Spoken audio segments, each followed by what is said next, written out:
Bueno, los virus, a diferencia de los otros microorganismos que hemos visto, ¿no? Son organismos a los cuales son mucho más variables.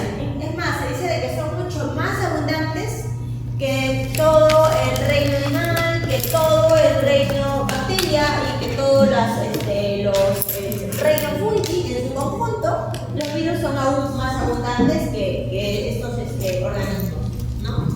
De hecho, son muy variables también en cuanto a forma, sobre todo en cuanto a aspectos. No son muy complejos, no son organismos que están constituidos así como nosotros por órganos, por sistemas, por células, no, son bastante simples, pero sin embargo llegan a tener mucha variabilidad, sobre todo cuando hablamos de su material genético y de su composición de proteínas.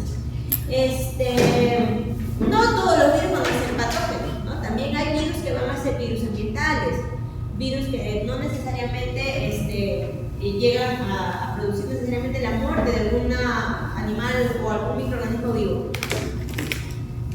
Miren, acá vamos a ver una gran variedad de imágenes de cómo son los aspectos de estos microorganismos, ¿no? Solo son algunos ejemplos. Tenemos, por ejemplo, el virus de la influenza desde una imagen tridimensional, si quieren llamarla así, una imagen en 3D, ¿no? Computarizada, con colores. ¿Todos son unicelulares o hay alguno que se produce? No son células, son otras estructuras. Ahorita vamos a hablar de eso. No son células, no son unicelulares. Miren, tenemos desde que son así, con espículas se llaman esas estructuras, que son estructuras proteicas que están como sobresaliendo de su capa externa. Tenemos estructuras que son como redondeadas que vemos abajo. Hay algunas que van a estar en diferentes ubicaciones, también hay algunos que pueden estar, no sé, asociados a los eritrocitos, estos son los eritrocitos, no sé, otros en el hígado, otros pueden estar en el sistema nervioso, como el virus de la influenza que está de arriba en el sistema respiratorio. Hay otros virus que también pueden estar, por ejemplo, no solamente en algún tipo de sistema específicamente, como por ejemplo coronavirus, que afecta el epitelio respiratorio, pero también puede afectar el epitelio digestivo, ¿no? Dependiendo de la variabilidad de cada uno de esos aspectos. Miren, acá tenemos muchos ejemplos. Casi todos llegan a ser así como espiculados, pero más que nada la representación proteica que está acá por fuera, ¿no? Pero en realidad son mucho más variables de lo que creemos, ¿no? Son una gran, digamos, formas. Estas son algunas de las, composición que tiene un virus, ¿no? Desde su material genético, que ven acá en la parte interna. Entonces le podemos ver la parte que cubre el material genético, va a ser, se denomina cápside, que está constituida por varios taxómeros, que son unidades proteicas que conforman esta capa. Dependiendo del virus, algunas van a tener una capa extra constituida de membrana pilipídica, que la haya tomado prestadito de alguna célula a la cual infectó, ¿no? Y salió con una capa pilipídica. No todas tienen esa capacidad, pero hay algunas que sí, esta por ejemplo no. Y sobre esa capa, ya sea que tenga o no la capa pilipídica, siempre vamos a encontrar estas estructuras proteicas que se llaman espículas, que son glicoproteínas, ¿no? Bueno, eso es de lo más básico. Ahora vamos a verlo con más detalle y vamos a definir cada una de ellas. Entonces, los virus, tampoco es que los virus tengamos un conocimiento amplio como las bacterias, ¿no? O como los hongos. Los virus en realidad se han descubierto, se han visualizado por primera vez aproximadamente hace 200 años, ¿no? No, menos, pero digamos, hace 200 años como que tenemos algo de conocimiento sobre los virus. Porque, digamos, había ciertas enfermedades que no se sabía la explicación exacta del agente teológico. Entonces, pero sí se trataban de hacer, digamos, ciertos tratamientos como las vacunas, ¿no? Que fueron básicamente diseñadas, son tratamientos diseñados para el control de enfermedades víricas, ¿no? Pero ahora se usan para otro tipo de enfermedades también. Pero digamos, el inicio del conocimiento de la virología fue tratando de buscar la solución mediante la creación de ciertas vacunas para enfermedades víricas como la viruela, ¿no? Que hace 200 años era una enfermedad muy devastadora que estaba, digamos, en gran parte del mundo afectando a las personas. Y en los últimos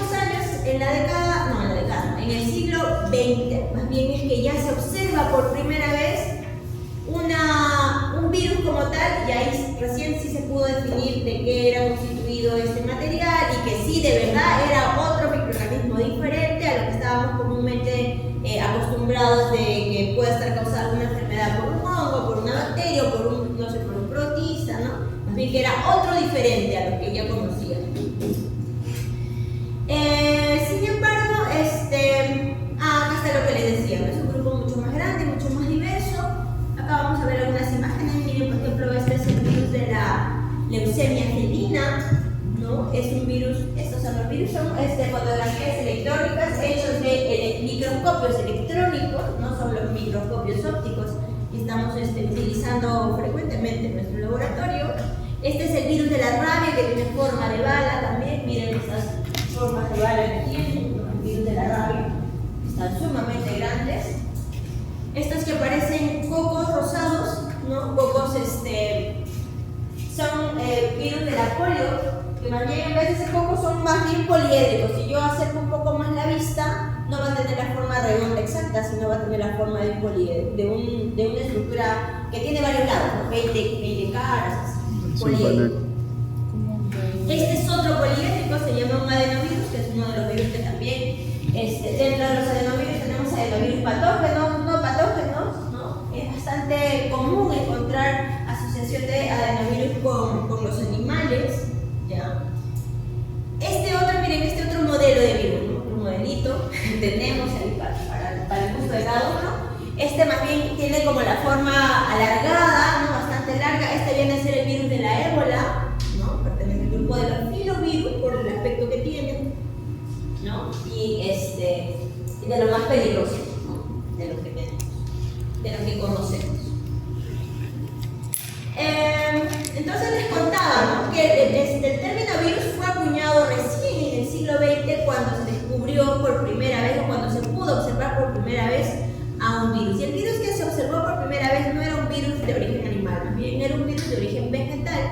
En el siglo XIX, en las plantaciones de tabaco, se veía que estas plantas se estaban, digamos, muriendo, ¿no? Por algún motivo, que se pensaba que era una bacteria o un protista o algún otro microorganismo, pero finalmente se pudo definir de que se trataba de otro microorganismo, a las cuales le pusieron virus. ¿Por qué? Porque el virus proviene del término veneno, ¿no? ¿Qué significa veneno? Entonces por ahí le pusieron que era el veneno de este microorganismo lo que causaba daño a las plantaciones del tabaco. Ahora, para poder, digamos, llegar a esa conclusión, las personas que plantaban tabaco en esas épocas, donde el tabaco era un producto bastante comercializado, había mucho dinero de por medio para poder hacer investigación, ¿no?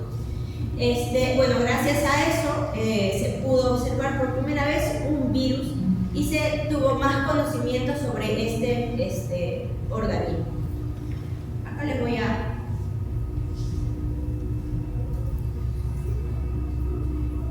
dejar un videito entretenido para que no se duerman, porque sé que no han dormido, seguramente estudiando. Solo 1 hora. Es un video bien cortito, pero más o menos para entender la idea de cómo es que se descubrieron estos bichos raros. ¿Cómo se descubrieron los virus? Las enfermedades virales han acompañado la humanidad desde la antigüedad. Relieves egipcios evidencian casos de poliomielitis de hace 3.500 años. A finales del siglo XIX, científicos que estudiaban las plantas afectadas por el mosaico del tabaco concluyeron que esta enfermedad no era causada por una bacteria, sino por un tipo de germen desconocido. A este agente nocivo se le dio el nombre de virus, una palabra en latín que significa veneno. Gracias a los avances de la ciencia durante el siglo XX, se comprendió que los virus eran agentes infecciosos acelulares. El desarrollo de los microscopios electrónicos nos permitió verlos por primera vez. Durante la segunda mitad del siglo XX, se identificaron muchos virus más y se desarrollaron vacunas y medicamentos para combatirlos. En abril estamos hablando de virus. No te quedes por fuera de la conversación. Envíanos tus interrogantes usando el hashtag. Se queden fuera de su conversación. Entren ahí en la página. Entonces, como ven, esto es un video bastante cortito. De hecho, vamos a ver un poquito más de detalle la historia de cómo es que se descubrieron estos organismos, ¿no? Como dice en el video, ay Dios, ¿qué estoy haciendo ya? Se tiene conocimiento de que estos microorganismos han afectado a la humanidad desde siglos anteriores pero más que nada porque hay, digamos, evidencias, ¿no? Dejadas por nuestros antepasados que han habido enfermedades de las cuales no se tenía conocimiento, pero viendo por ahí las evidencias, pues se puede determinar de que se pudo haber tratado de alguna enfermedad vírica, lo que afectaba, por ejemplo, Ramsés, ¿no? Que tiene una pierna con una atrofia muscular, que es una secuela que deja el virus de la polio, ¿no? Entonces, lo más probable es que este faraón haya sido afectado por ese virus, y es por eso que en la imagen lo han dibujado así, ¿no? Lo han retratado de esa forma. Otro, entonces no es Ramsés, no me acuerdo qué faraón es este. Ramsés es este. ¿Cómo? Tutankamón, exacto. Tutankamón, este más antiguo. Ya, este más moderno, ¿no? Este sí es Ramsés, ya. Ramsés, a Ramsés cuando le descubrieron la momia le encontraron secuelas de cicatrización en el rostro. Y lo más probable se cree que este faraón, miren esos puntitos que ven ahí, se llaman los borrados, ¿no? Los borrados es una secuela que se queda en la piel, ¿no? A partir de ciertas pústulas, no necesariamente por causas de la viruela, sino también esos huequitos que quedan por ejemplo por el acné, ¿no? Han visto que cuando la piel acnéica ya queda cicatrizada, quedan con depresión. Ese tipo de secuelas se llama el borrado. Y ese borrado encontraron en la piel de Ramsés, y lo más probable es que este faraón haya muerto más a causa de la viruela. Ya más adelante, pero Edward Jenner, ¿no? Porque la viruela era una enfermedad que devastaba a la humanidad, pudo probar sus vacunas con un niño de 8 años, ¿no? Para poder controlar la enfermedad, sobre todo para disminuir las secuelas que dejaba la enfermedad, no necesariamente para controlar. Pero ya en el siglo XX la vacunación contra la viruela fue, digamos, mucho más difundida. Es más, es una de las vacunas que ya en ciertos lugares del mundo se dejó de vacunar porque ya se había erradicado la enfermedad de la viruela, ¿no? La enfermedad de la viruela estaba erradicada en todo el mundo hasta el COVID, ¿no? En el COVID volvió a aparecer la famosa viruela del mono, ¿se acuerdan? Es la viruela del mono. Hasta ese momento estaba completamente erradicada, pero sin embargo la viruela del mono no fue una enfermedad devastadora porque ya teníamos la vacuna contra esta enfermedad. Lo único que se necesitaba era vacunar nuevamente a los niños, ¿no? Hasta hace unos años atrás, no hasta hace mucho, todavía todos los programas de vacunación de los niños recibíamos la vacuna contra la viruela, y ya me parece que a partir de los años 90 en adelante, los niños de los 90 en adelante ya no recibieron la vacuna contra la viruela porque pues estaban libres de viruela. Pero los niños que hemos nacido antes sí hemos recibido nuestra vacuna. Si por algún motivo volviese a ocurrir, te sacan una vacuna y te ponen y ya está. Y seguimos a morir de nada. Ya tenemos vacuna, ya sabemos cómo funciona. Es más, lo bueno de la viruela es que con las diferentes, digamos, serotipos que pueden haber, las diferentes variedades de viruela que pueden haber, sí se puede crear un sistema inmune cruzado, ¿no? No como pasaba con leptospira. Recuerden que leptospira había esa posibilidad de que solo tenía que ser un serotipo, tenía que ser específica. No te protege contra la específica, no te protege contra la otra. En cambio, en este caso sí, ¿no? Luego, más adelante, el virus del mosaico, por ejemplo, es uno de los pocos virus que tiene un tamaño grande, que con un microscopio óptico, que fue el que, ¿se acuerdan de Anthony Barlow? Que lo vimos desde bacterias, que fue el que diseñó los primeros microscopios, estos microscopios simples que usamos comúnmente en el laboratorio, se podía visualizar al virus como tal, porque es un tantito grande el virus del mosaico del tabaco. Pero los otros virus, los que son virus animales, por ejemplo, son virus que no necesariamente son visibles en un microscopio óptico. Necesitamos microscopios electrónicos, que son equipos, digamos, que son de mayor alcance, que no cualquier laboratorio puede llegar a tener. Un microscopio electrónico es sumamente caro, el mantenimiento y el uso también. Entonces, ya, por eso es que no se veía usualmente un virus, ¿no? En el siglo XX recién se pudo visualizar, gracias al microscopio electrónico, a los virus como tal, pero son mucho más chiquitos que el virus del mosaico del tabaco. También otro papel importante en la historia de la virología fue gracias al aporte de Robert Koch y Louis Pasteur, quienes estudiaron, ¿no?, esta patogénesis de varias enfermedades virales, es decir, todo el proceso que se toma una enfermedad viral desde el momento que ingresa al huésped, todos los daños que puede hacer, todos los viajes que puede hacer, como se acuerdan cuando veíamos patogénesis de todas las enfermedades que hemos visto, de los hongos, ¿no?, de las bacterias, desde cómo ingresan, cómo llega a la sangre y luego viaja a otros órganos. Lo mismo hicieron Robert Koch y Luc Pasteur con ciertas enfermedades virales importantes de la época, como por ejemplo el virus de la rabia, ¿no? Este también es otra forma importante, sobre todo en el mundo de la veterinaria, quien fueron los descubridores de la fiebre aftosa, que es una enfermedad viral que afecta a los bovinos. Es más, es una enfermedad que es de aviso obligatorio cuando hay sospechas de esta enfermedad, porque es muy devastadora, es muy contagiosa, contagia sumamente rápido, y bueno, eso también es un soporte por estos factores, ¿no? Les decía, la rabia es otra de las enfermedades más temidas del mundo, hasta la actualidad, ¿no? La rabia es una enfermedad controlable gracias a que Luc Pasteur fue el que diseñó las primeras vacunas contra la rabia. De hecho, sus primeros experimentos para probar esa vacuna lo hizo con animales, básicamente con bovinos, con perros, ¿no? Y pudo controlar la enfermedad gracias a esto, y fue a un niño, ¿no?, de 8 años que había sido mordido por un perro, ¿no?, que le pudo salvar, un perro rabioso, que le pudo salvar la vida gracias a usar esta primera vacuna, ¿no? Y de ahí en adelante fue, digamos, se difundió la vacuna a nivel mundial. Entonces, pero en la actualidad la rabia es una enfermedad controlable, 100% controlable, efectiva.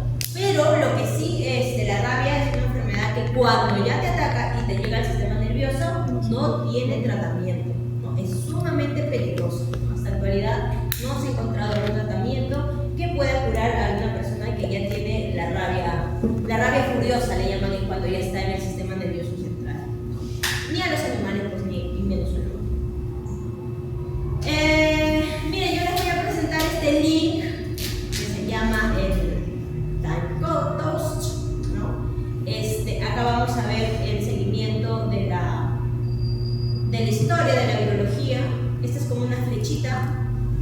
Acá lo que les contaba sobre el faraón Ramsés, ¿no? Los primeros, digamos, lesiones que se mostraba, signos de viruela. Más adelante también, en el año 1000 a.C., también hubo, digamos, algunos reportes de que en la China ya trataban de usar polvos de cicatrices contra la viruela y se controlaba con esa enfermedad. Lo más probable es que los chinos hayan sido más bien los pioneros en la vacunación y que ya más adelante, pues,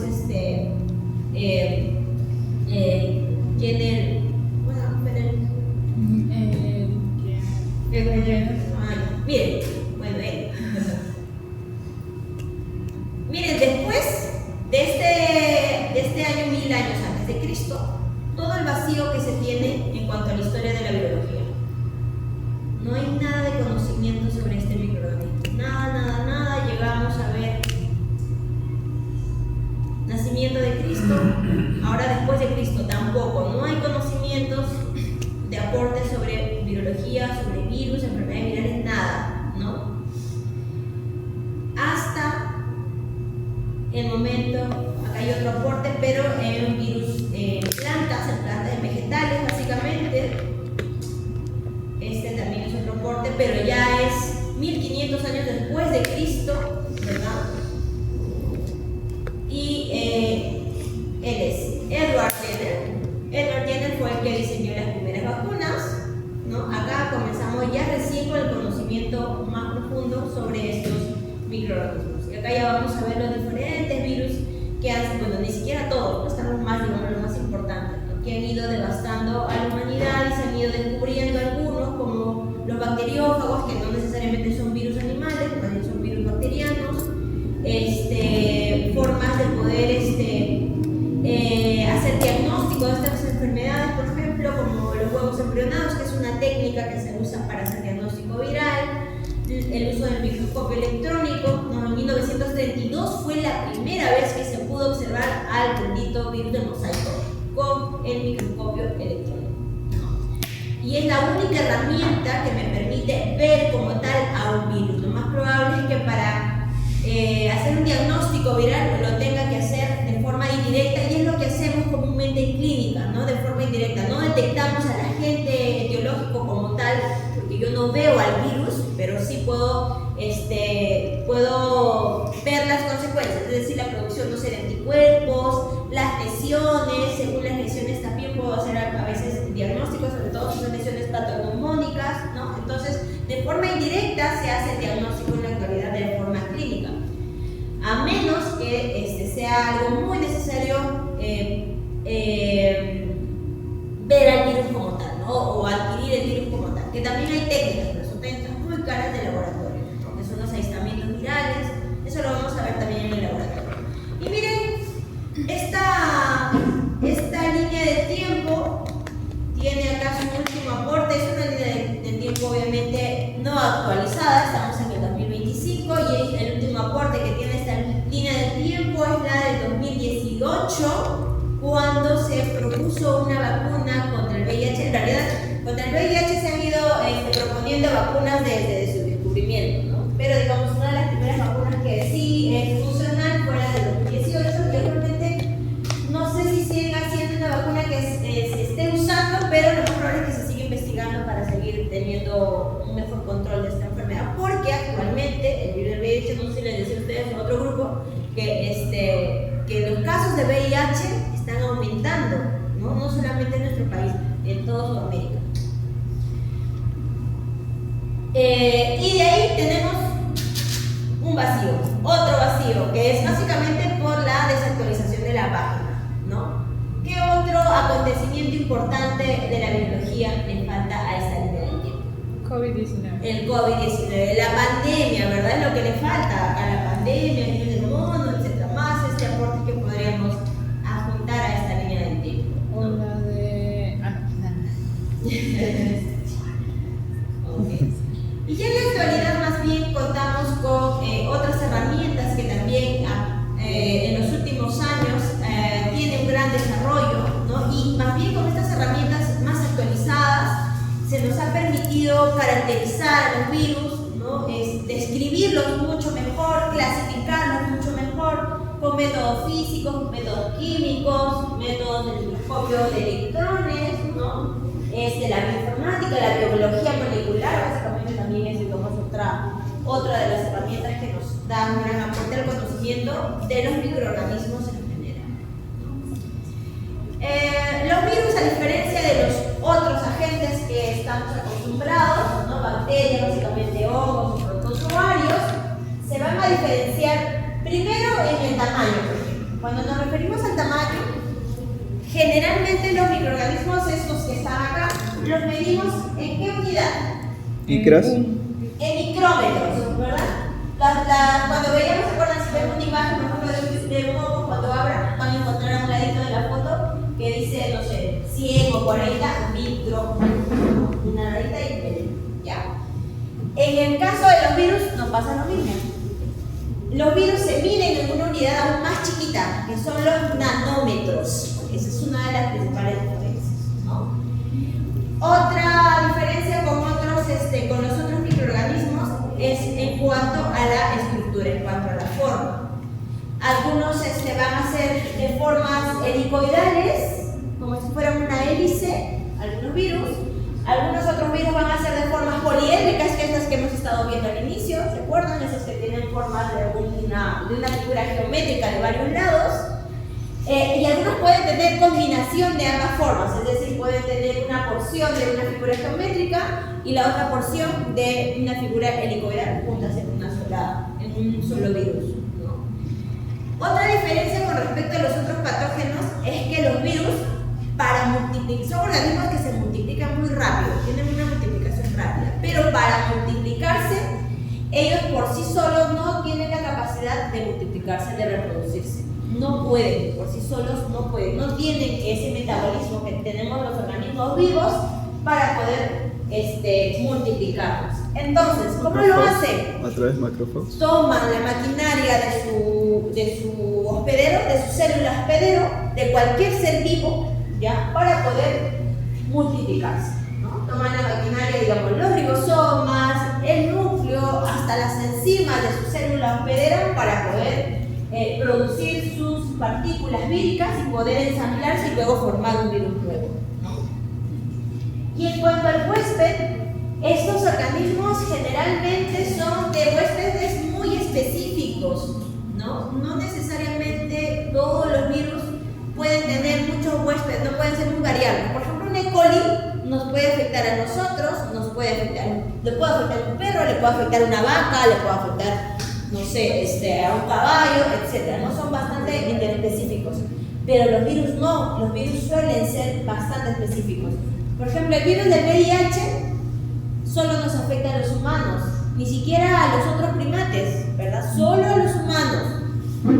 Igual el virus, no sé, del VIH, el virus del VIH, inmunodeficiencia felina, solo a los felinos. O sea, son, digamos, de la misma familia, pero son dos variedades diferentes que nunca me va a poder afectar a mí un virus de la leucemia felina. Salvo, porque también son organismos que son muy mutantes, ¿no? Y esa capacidad de mutar también es otra, digamos, de las consecuencias que hemos tenido, por ejemplo, ahora con COVID. Pero eso es básicamente por una responsabilidad nuestra, ¿no? Nos hemos expuesto a animales silvestres sin control, de tal manera que un virus de ellos nos ha pasado a nosotros, porque hay ciertos virus que son muy mutables, como un coronavirus. Un coronavirus tiene una capacidad de mutación bastante alta y pudo lograr una mutación de un virus animal a un humano. Entonces, con eso también pues, hay que tener mucho cuidado. Yo creo que le temo más a los virus que a los otros microorganismos. No, también a los hongos también son bichos raros, no sé, todos más. Entre malos y buenos. Ya, entonces, miren, esta es una regla como electrónica que nos va a permitir dimensionar cuando hablamos del tamaño de los virus. Del tamaño de los virus con respecto a los otros partículas. Esta es una regla, miren, vamos a ir hablando de acá. Acá están las mediciones en metro, centímetros, milímetros, micrómetros, nanómetros, Armstrong y picómetros. No manches, ya lo leí. Esta sería el tamaño de la letra 12 del Times Regular, que es una letra bastante común que usamos nosotros. Y atrás estamos viendo estructuras un poquito más grandes, como esta de acá, que llega a medir 12 por 8 milímetros, por acá, ¿no? Acá esto ni lo vemos, para poder verlo tenemos que acercar un poquito nuestra regla. Miren, vamos a acercar, ahí todavía no aparecen los virus, porque los virus se ven más. Una semilla de sésamo, todavía en milímetros se puede ver, 3 por 2 milímetros. Un grano de sal, 0.5 milímetros, todavía se puede ver, ¿no? Esto que ya hemos acercado un poquito la regla. Acá ya vemos un microorganismo, un protozoario en 500 micrómetros. ¿Ven? Una célula eucariota. Voy a seguir acercándome. Acá vemos otro protozoario, un paramecio, también ya en micrómetros. Atrás vemos una célula humana, un ovocito. Los espermas sabemos que son más chiquitos. Acá todavía seguimos viendo los tamaños en micrómetros, pero cada vez más chiquitos, ¿no? Estábamos primero en centésimas, ahora estamos, no son centésimas, décimas, no, décimas, me estoy olvidando matemáticas. Miren la célula de la piel, 30 micrómetros, un glóbulo rojo, 8 micrómetros. Todavía seguimos viéndolos. Bacterias ni aparecen. ¿Qué es esto? Esto es un esto de acá es un fotorreceptor, un nervio, una célula nerviosa. Nuestro cromosoma es mucho más grande que un virus. Miren, 7 micrómetros mide un cromosoma. El virus todavía ni aparece acá en mi imagen. Esta es una célula de una levadura, ¿no? test. Ahí está. Una levadura. Acá recién aparece una bacteria, que es de las más famosas, el E. coli, ¿no? Acá 3 por punto 6 micrómetros. Más o menos acá están casi midiendo la gran mayoría de bacterias, no en ese rango, micrómetros. Por eso es que cuando vemos bacterias tenemos que acercarnos al objetivo máximo de un microscopio óptico, ¿no? Con el óptico hasta las bacterias las miramos muy bien, ¿no? Con el 100X. Miren, vamos a acercar un poco más, todavía no encuentro virus. Acá encuentro un virus, El más grande. ya en nanómetros.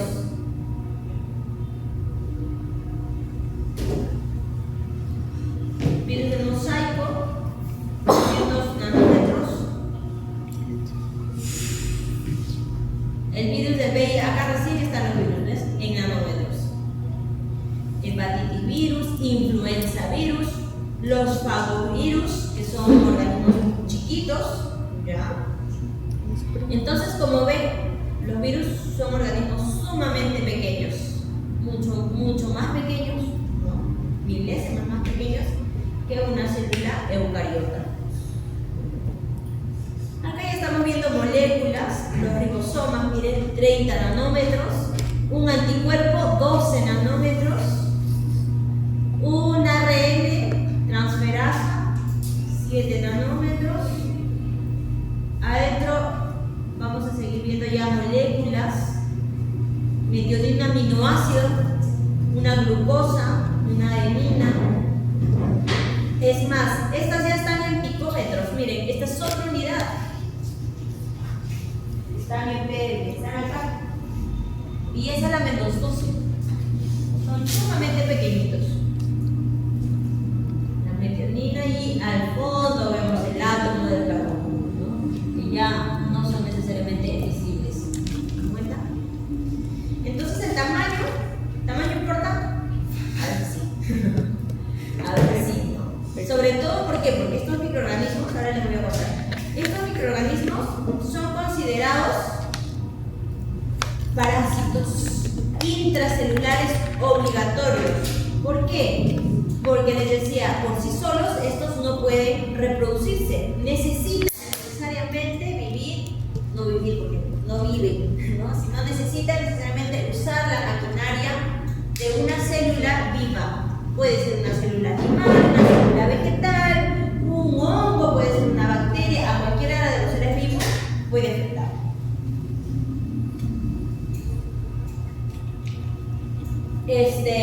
Una vez que estos ingresan a una célula, las partículas que va a generar esa célula dentro de la misma célula se ensamblan, es decir, se juntan todas, y ese ensamblamiento es la formación de nuevos virus, ¿no?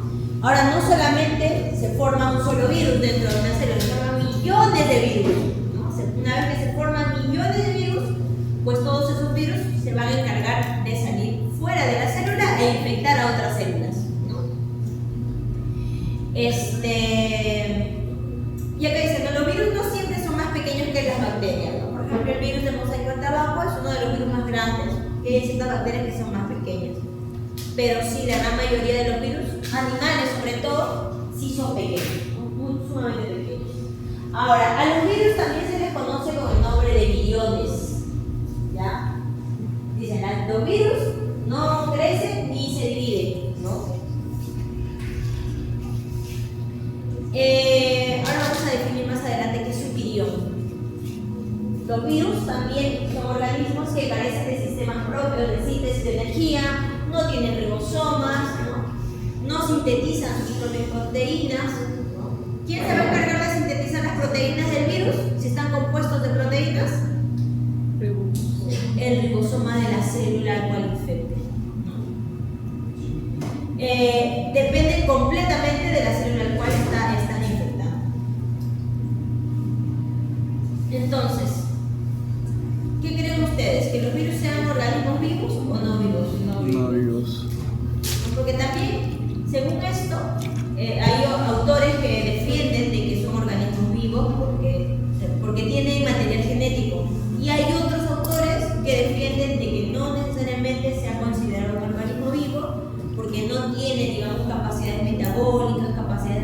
evolución, según el dogma central de la biología celular, ¿no? Bueno, no tiene ciertas capacidades para ser considerado un organismo vivo. Y ahí existe la gran controversia entre los científicos, ¿no? Si un virus es un organismo vivo o no necesariamente vivo. Ahora, según los tipos de virus, también hay otros organismos que son similares a estos virus. Tenemos organismos que se le conoce como los viroides, ¿ya? Que son, más bien, están constituidos por un material genético circular que solo cuenta con 200 a 400 nucleótidos, pero sin cápsula, es decir, sin esa estructura posaédrica que envuelve el material genético, sin eso, solo material genético. Y digamos, estos virusoides, que son otro tipo parecido, ¿no? Se causan enfermedades generalmente de las plantas, por eso es que nosotros no estudiamos a profundidad los viroides, perdón. Hay otros virusoides, son virusoides que son, digamos, material genético infectivo, que tiene mayor número de nucleótidos, pero también carece de cápside, carece de esa estructura proteica que lo envuelve, ¿no? Y bueno, al igual que los otros, también necesitan células para poder reproducirse. Son microorganismos que afectan a vegetales, los dos primeros, ¿ya? Que son básicamente material genético infectivo. Y acá abajo tenemos otro que dice priones, ¿verdad? Ya, los priones, por ejemplo, a diferencia de los dos primeros, son estructuras proteicas, pero que tienen la capacidad, solo proteína, no tiene material genético, pero esa proteína tiene la capacidad de ser infecciosa. Y estos priones sí afectan a los animales, ¿no? ¿Han escuchado alguna vez las vacas locas? Sí. El kuru. Sí. Son enfermedades producidas por los priones. ¿Qué son los priones? Pues los priones son proteínas con capacidad de infectar, ¿no? Sin ácido nucleico, sin este material genético, solo proteínas.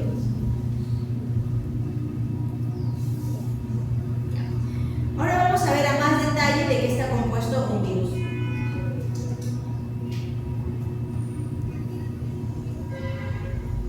Cuando hablamos de virus, nos referimos básicamente al nombre que le dan como especie, ¿no? Cuando hablamos, por ejemplo, no sé, Escherichia coli, que es el nombre de la especie, ¿verdad? Cuando nos referimos a virus, nos referimos al nombre de su especie, ¿ya? Pero dentro de eso también hay ciertas variedades. Partícula viral infecciosa va a ser cualquier partícula, cualquier elemento que compone este virus que tenga la capacidad de ser infectiva. Y puede ser una partícula nada más, o puede ser toda ella que conforma ya el virus completo, ¿no? Cuando hablamos de virión, el término virión refiere al virus que tiene la capacidad de ser infectiva. Cuando la célula forma a la gran cantidad de virus dentro de ella, ¿no? Muchas veces en ese ensamblaje, no todos los virus que se forman llegan a tener esta capacidad de ser infectiva. Pueden tener algún error y basta ese error al momento de ensamblarse que ya no le va a dar la capacidad de ser infectiva. Entonces esa partícula se dejaría de llamar virión, ¿no? Los viriones van a ser los que sí son infectivos como tal.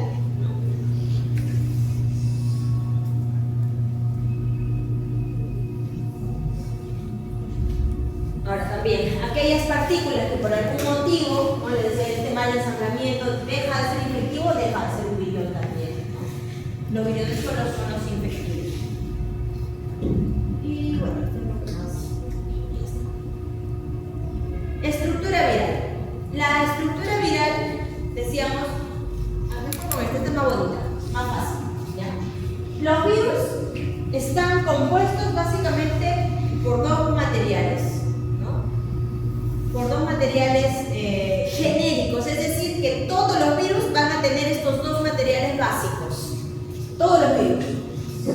Su material genético, su genoma y su cápside, ¿ya? Que es lo que envuelve el material genético. Esos son los componentes genéricos que todo virus tiene que tener. No va a haber virus que no tenga. El material genético puede ser variable, ¿no? Tenemos de dos tipos, puede ser un ADN o puede ser un ARN. En el caso de los virus va a existir variabilidades en estos dos tipos, ¿no? Algunos van a ser ADN con una cadena, algunos van a ser un ADN con doble cadena, lo mismo en RN con cadena simple, algunos con doble cadena, y hay algunos virus que combinan ADN con RN en una sola cadena. Esa variabilidad genética es lo que le va a brindar también esa posibilidad de ser bastante variables.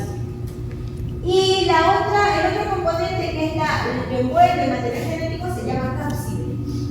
Cápside, no cápsula. Cápsula es otra cosa que también lo vamos a ver más adelante y se pueden confundir.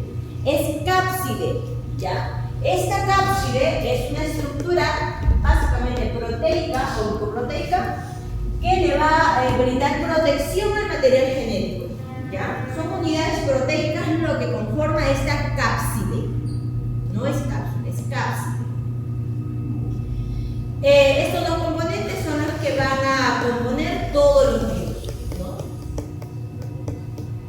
Sobre estas cápsides, en aquellos que solo tienen esa composición simple, van a existir también otras estructuras que se llaman glicoproteínas, que van a estar sobre las cápsides, que son estas de acá, que le van a dar aún más variabilidad a estos sistemas. Ahora, les decía, hay otros virus que pueden tener una estructura más, aparte de las dos que hemos visto. Y esas se les van a llamar virus envueltos. Se les llama virus envueltos, ¿por qué? Porque adquieren una estructura más, que viene a ser una membrana lipídica. Le llaman virus envueltos, miren. Este de acá es el básico, el que hemos visto, el genérico, ¿no? Material genético con su cápside. Y acá tenemos otro, que es lo mismo, pero tiene una capa más externa. Esa capa externa le llaman cápsula, no cápside, miren, cápsula, o también le llaman envoltura. Y esa cápsula o envoltura es tomada de la célula al cual infectó. Es decir, está compuesto por componentes fosfolipídicos. Como generalmente afecta a organismos vivos, los organismos vivos tenemos en nuestra membrana celular fosfolípidos. Entonces toma de nuestras membranas esos fosfolípidos y forma su envoltura. ¿Y en qué momento lo toma? Al momento de salir, ¿no? Una vez que se ha formado, sale de la célula para infectar otras, y en el momento de salir, en el momento de la exocitosis, toma prestado su membrana. No todos. Estos, por ejemplo, salen simplemente haciendo lisis celular, revientan la célula y salen, ¿no? Y hay otros como estos de acá que salen tomando la membrana, los virus envueltos, ¿no? ¿Sí se entiende, no? ¿Cómo podemos tener dos formas de virus? Dos formas diferentes. Y el H. Esto es lo último que vamos a ver y luego lo vemos en la siguiente. Esto es un resumen de los dos tipos de virus que tenemos. Un virus desnudo y un virus envuelto. El virus desnudo, decíamos, está compuesto por dos componentes básicos, que es el uno, el ácido nucleico, que es un material genético, es una molécula que le va a dar el genoma viral. Y el número 2, que es la cápside, es una envoltura que envuelve al material genético, y esto está compuesto por proteínas, cuyas proteínas se denominan capsómeros, ¿ya? Cada una de estas proteínas que conforman la cápside se denominan capsómeros. Ahora, a esa unidad, a la unión del material genético con la cápside, se denomina nucleocápside, que es como la unión entre los dos, una unidad, ¿ya? Y algo extra en el otro virus, en el otro tipo de partícula viral, es que se le va a adicionar esta membrana fosfolipídica. Una membrana fosfolipídica, una envoltura o cápsula que es tomada de la célula al cual infecta, y además sobre esta vamos a encontrar unas estructuras proteicas, unas espículas, como dice ahí, que vienen a ser moléculas glicoproteínas, ¿no? Que le van a dar también variabilidad al virus, ¿no? Y luego vamos a ver en la próxima clase la función de las glicoproteínas, que es una función muy importante para la infección. Y eso es lo que vamos a ver, chicos, más adelante. Lo vamos a dejar acá. Vamos a seguir viendo luego cada una de estas diferencias